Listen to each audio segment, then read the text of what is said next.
నమస్కారం. ఈనాటి విశ్లేషణకు స్వాగతం. ఈరోజు మనం ఒక అత్యంత ఆసక్తికరమైన, అసలు చెప్పాలంటే మనందరినీ ఎప్పుడో ఒకప్పుడు తొలిచే ప్రశ్న గురించి మాట్లాడుకోబోతున్నాం. అదేంటంటే, మరణం తరువాత అసలు ఏం జరుగుతోంది? ప్రాచీన కాలం నాటి 3 అద్భుతమైన గ్రంథాలు ఈ మహారహస్యాన్ని ఎలా డీకోడ్ చేయడానికి ప్రయత్నించాయో ఈ విశ్లేషణలో మనం ఒక గైడ్ బుక్ లాగా ఫాలో అవుతూ తెలుసుకుందాం. అసలు ప్రాణం శరీరాన్ని విడిచిపెట్టాక ఏమవుతుంది? ఇదొక అల్టిమేట్ మిస్టరీ కదా. ఎన్నో వందల వేల సంవత్సరాలుగా తత్వవేత్తలైన సామాన్యులైన ఈ ఒక్క ప్రశ్న దగ్గరే ఆగిపోయారు. సరిగ్గా ఈ ప్రశ్నకు సమాధానాలు వెతికే ప్రాసెస్లోనే అద్భుతమైన ప్రాచీన గ్రంథాలు పుట్టుకొచ్చాయి. ఈ విశ్లేషణలో మన ప్రయాణం ఎలా ఉండబోతోందంటే, ముందుగా ఈ అంతిమ రహస్యమేంటో చూస్తాం. తరువాత టిబెటన్ బార్డో అనే మొదటి గైడ్ బుక్, అలాగే గరుడ పురాణం అనే రెండో గైడ్ బుక్ గురించి తెలుసుకుంటాం. ఆ తరువాత ఈ రెండింటి ప్రయాణాలను కంపేర్ చేసి భగవద్గీతలో చెప్పిన భూలోక ధర్మమేంటి, ఫైనల్ డెస్టినేషన్ ఎలా ఉంటుందో చూద్దాం. అయితే ఇక్కడో ఆసక్తికరమైన విషయముంది. మనం ఇక్కడ కేవలం ఏవో పిట్టకథలు చెప్పుకోవడం లేదు. International journal of humanities, social science and management వారు పబ్లిష్ చేసిన ఒక solid academic research paper base చేసుకుని మాట్లాడుకుంటున్నాం. టిబెటన్ బుద్ధిజం ఇంకా హిందూ తత్వశాస్త్రం మరణం తర్వాత జీవితాన్ని ఎలా చూస్తున్నాయో పూర్తిగా ఒక ఆబ్జెక్టివ్ యాంగిల్లో మనం అర్థం చేసుకోబోతున్నాం. సరే, ఇక ఏమాత్రం ఆలస్యం చెయ్యకుండా మన మొదటి గైడ్ బుక్, అదే టిబెటన్ బార్డోలోకి అడుగుపెడదాం. ఈ బార్డో థోడాల్ అనేది 8వ శతాబ్దానికి చెందిన ప్రసిద్ధ బౌద్ధ మార్గదర్శక గ్రంథం. ముందుగా అసలు బార్డో అంటే ఏంటి? సింపుల్గా చెప్పాలంటే, మరణానికి పునర్జన్మకు మధ్య ఉండే ఒక ఇంటర్మీడియట్ స్టేట్, అంటే ఒక మధ్యంతర స్థితి అన్నమాట. ఈ గ్రంథం ప్రకారం చూస్తే మరణం అనేది ఎండ్ పాయింట్ కాదు, అదొక ట్రాన్సిషన్ మాత్రమే. ఆ సమయంలో మన చైతన్యం, అదేనండి మన కాన్షియస్నెస్, మనం చేసుకున్న కర్మలను బట్టి రకరకాల అనుభవాలను ఫేస్ చేస్తోంది. ఈ ఫేజ్లోనే ఆత్మకు జ్ఞానోదయం పొందే అద్భుతమైన అవకాశం కూడా లభిస్తుందని ఈ గ్రంథం చెప్తోంది.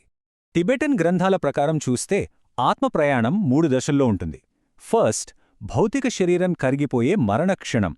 సెకండ్, ఎన్నో ప్రశాంతమైన అలాగే భయంకరమైన రూపాలను, అంటే దేవతలను ఎదుర్కొనే మధ్యంతర స్థితి. ఇక థర్డ్, తన కర్మల ఆకర్షణకు లోనై ఆత్మ కొత్త శరీరంలోకి ఎంటరయ్యే పునర్జన్మదశ.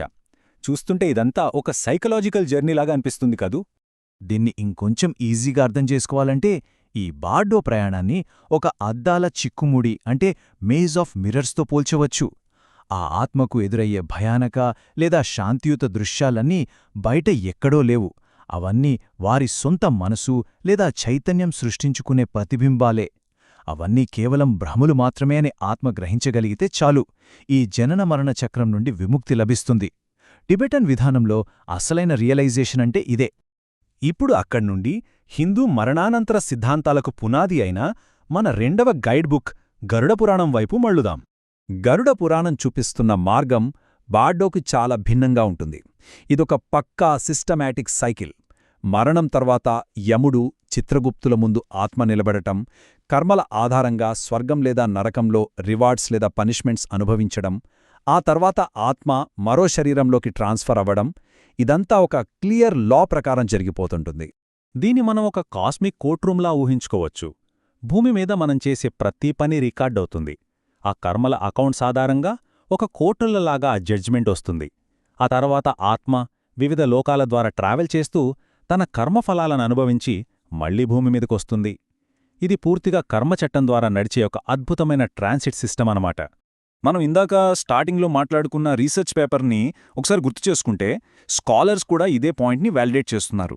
మన పాస్ట్ లైఫ్లోని యాక్షన్స్ కొత్త జీవితాన్ని ఎలా డిసైడ్ చేస్తాయి అనేది గరుడ పురాణంలో చాలా క్రిస్టల్ క్లియర్గా చెప్పారు. ఆత్మ బదిలీ, అంటే ట్రాన్స్మైగ్రేషన్ అనేది ఏదో ర్యాండమ్గా జరిగే ప్రాసెస్ కాదు. అది భూమి మీద మనం చేసిన పనుల తాలూకు ఖచ్చితమైన ఎవాల్యుయేషన్.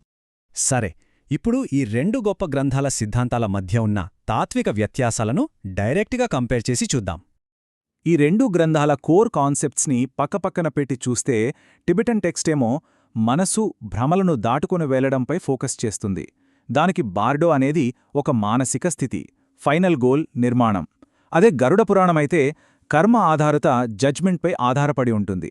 ఇందులో స్వర్గ నరకాలు అనే రియల్ లోకాలుంటాయి.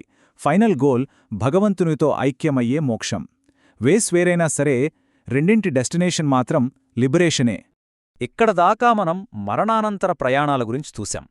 అయితే భగవద్గీత పరిచయం చేసే భూలోక ధర్మం అనే కాన్సెప్ట్ ఈ ప్రయాణాలకు ఎలా కనెక్ట్ అవుతుందో ఇప్పుడు చూద్దాం. గీతలో వాడిన కులధర్మం అనే పదం చాలా పవర్ఫుల్. ఇది కేవలం మన సమాజానికి సంబంధించిన మోరల్ కోడ్ మాత్రమే కాదు.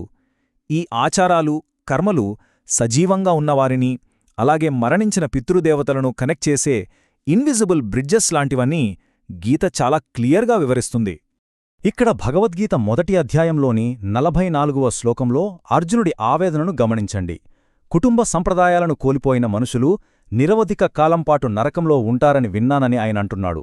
యుద్ధం వల్ల సాంప్రదాయాలు నాశనమైతే అది కేవలం భూమిమీద జరిగే భౌతిక నష్టం మాత్రమే కాదు, అదొక భారీ ఆధ్యాత్మిక విపత్తు అని అర్జునుడి భయం.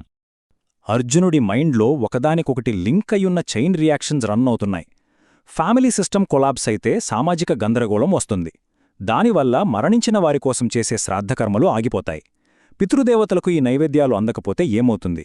వారి స్పిరిచువల్ జర్నీ ఆగిపోయి వారు కూడా కింది లోకాలకు పడిపోతారు కదా అని అర్జునుడి తీవ్రమైన బాధ. ఈ అకాడమిక్ టెక్స్ట్ ఆధారంగా దీన్ని ఇంకాస్త లోతుగా అనలైజ్ చేస్తే కులధర్మం పోవడమనేది కేవలం ఒక కష్టంని మర్చిపోవడం కాదు, అసలొక నాగరికత మూలాలనే కోల్పోవడం. భూమిమీద ధర్మం ట్రాక్ తప్పితే అది ఈ పితృదేవతలను ఆ లోవర్ వరల్డ్స్లోనే స్టక్ అయ్యేలా చేస్తుందని, వారి మోక్షప్రయాణానికి బ్రేకులు వేస్తుందని ఈ విశ్లేషణ మనకు స్పష్టం చేస్తోంది. సో ఇక్కడ మనం క్యాచ్ చేయాల్సిన ఒక ఇంపార్టెంట్ పాయింట్ ఉంది. పురాణాలలో చెప్పినంత పెద్ద డీటెయిల్డ్ ఆఫ్టర్ లైఫ్ జర్నీలకు అసలు ఫ్యూయల్ ఎక్కడి నుండి వస్తోంది? ఎక్కడి నుండో కాదు, భూమిమీద మనం చేసే పనుల ద్వారానే. సజీవంగా ఉన్న వారసులు పాటించే ధర్మం ఒక యాంకర్లాగా పనిచేసి ఆత్మ ప్రయాణాన్ని బ్యాలెన్స్ చేస్తుంది. ఇక మనం ఈ విశ్లేషణ చివరి భాగానికి వచ్చేశాం. Final destination. అసలీ గ్రంథాలలో చెప్పిన నరకం, ఈ బాధ, అంతిమ వాస్తవం, వీటిని మనం ఎలా అర్థం చేసుకోవాలి? అర్జునుడు నియతం వాసో అని భయపడతాడు.